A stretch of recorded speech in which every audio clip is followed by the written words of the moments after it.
चलिए आज एक ऐसी जगह की यात्रा करते हैं जो प्राचीन भी है और एकदम नई भी। एक ऐसी जगह जहां आध्यात्मिकता और समय एक साथ मिलते हैं। जी हां, हम बात कर रहे हैं उज्जैन की और आज इसके हर पहलू को करीब से जानेंगे। और देखिए, ये सिर्फ कहने की बात नहीं है। ये वो असली एहसास है जो नए महाकाल लोक कॉरिडोर में कदम रखते ही होता है। एक ऐसा अनुभव जो वाकई लोगों को हैरान कर देता है।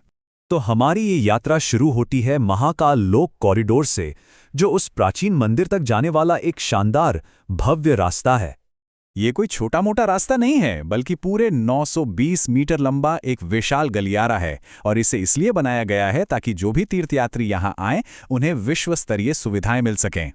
इसे सिर्फ एक कॉरिडोर समझना भूल होगी। ये तो हिंदू पौराणिक कथाओं का एक जीता जागता ओपन एयर म्यूजियम जैसा है।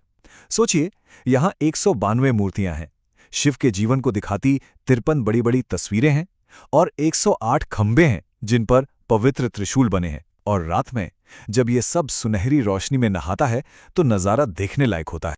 तो चलिए अब इस नए आधुनिक कॉरिडोर से होते हुए महाकालेश्वर मंदिर के पवित्र और प्राचीन दिल में चलते हैं। अच्छा, ये मंदिर इतना खास क्यों है? क्योंकि ये एक ज्योतिर्लिंग है। ज्योतिर्लिंग का मतलब है रोशनी का स्तंभ। ये उन 12 सबसे पवित्र जगहों में से एक है जहां माना जाता है कि शिव खुद प्रकाश के रूप में प्रकट हुए थे। पर यही वो बात है जो महाकालेश्वर को सबसे अलग बनाती है। ये दुनिया का इकलौता दक्षिणमुखी ज्योतिर्लिंग है। मतलब इसका चेहरा दक्षिण दिशा की ओर है। अब देखिए, मान्यताओं के हिसाब से दक्षिण दिशा मृत्यु के देवता यम की होती है। तो इस दिशा में मुख करके शिव बन जाते हैं महाकाल, यानी वो जो काल और मृत्यु दोनों के स्वामी हैं। इस मंदिर का स्ट्रक्चर भी बहुत दिलचस्प है। ये 3 लेवल में बना है। सबसे नीचे यानी भूमिगत मुख्य महाकालेश्वर ज्योतिर्लिंग है। बीच वाले लेवल पे ओंकारेश्वर महादेव का मंदिर है और सबसे ऊपर है नागचंदेश्वर मंदिर, जो पूरे साल में सिर्फ एक दिन के लिए खुलता है, नागपंचमी। ये सब जानने के बाद एक बहुत जरूरी सवाल उठता है।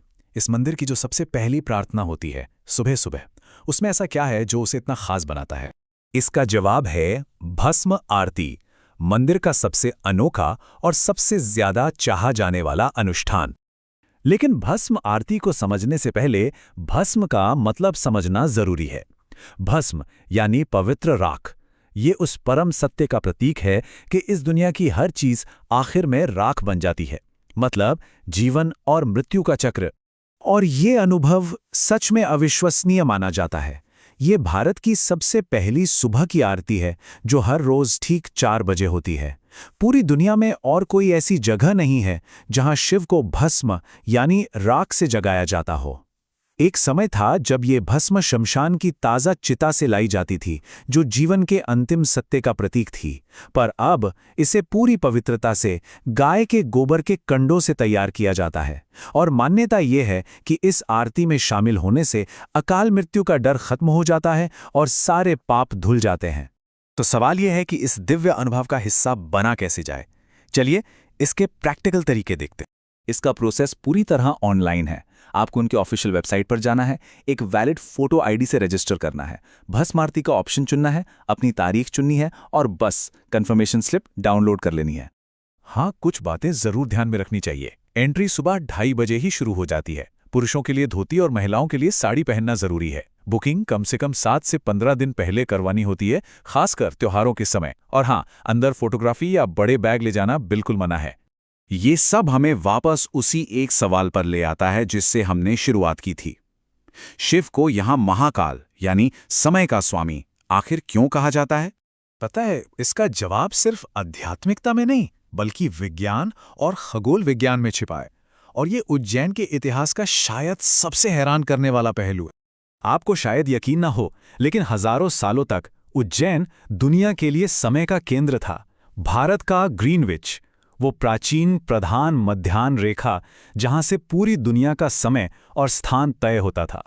प्रधान मध्याह्न रेखा यानी पृथ्वी पर खींची गई वो काल्पनिक 0 डिग्री देशांतर रेखा जो नॉर्थ पोल से साउथ पोल तक जाती है, और इसी से दुनिया भर का समय और भूगोल नापा जाता है।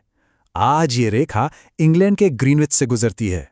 लेकिन ग्रीनविच को तो 1884 में अंतर्राष्ट्रीय मानक बनाया गया था उससे सदियों पहले बल्कि हजारों साल पहले दुनिया का समय उज्जैन से चलता था। 4वीं शताब्दी ईसा पूर्व से ही सूर्य सिद्धांत जैसे महान खगोलीय ग्रंथों में उज्जैन को ही 0 देशांतर माना गया। आज भी भारत के सारे पारंपरिक पंचांग और ज्योतिष की गणनाएं उज्जैन के समय के हिसाब से ही होती हैं। तो ग्रीनविच एक हालिया समझौता है, जबकि उज्जैन का समय से रिश्ता हजारों साल पुराना है। सही मायने में भारत के लिए समय की शुरुआत यहीं से हुई। और ये हमें एक बहुत गहरी सोच पर छोड़ जाता है। अगर महाकाल का शहर उज्जैन कभी पूरी दुनिया के लिए समय का केंद्र था, तो सोचिए हमारा ऐसा और कितना प्राचीन ज्ञान है जो बस इस इंतजार में है कि हम उसे फिर से खोजें।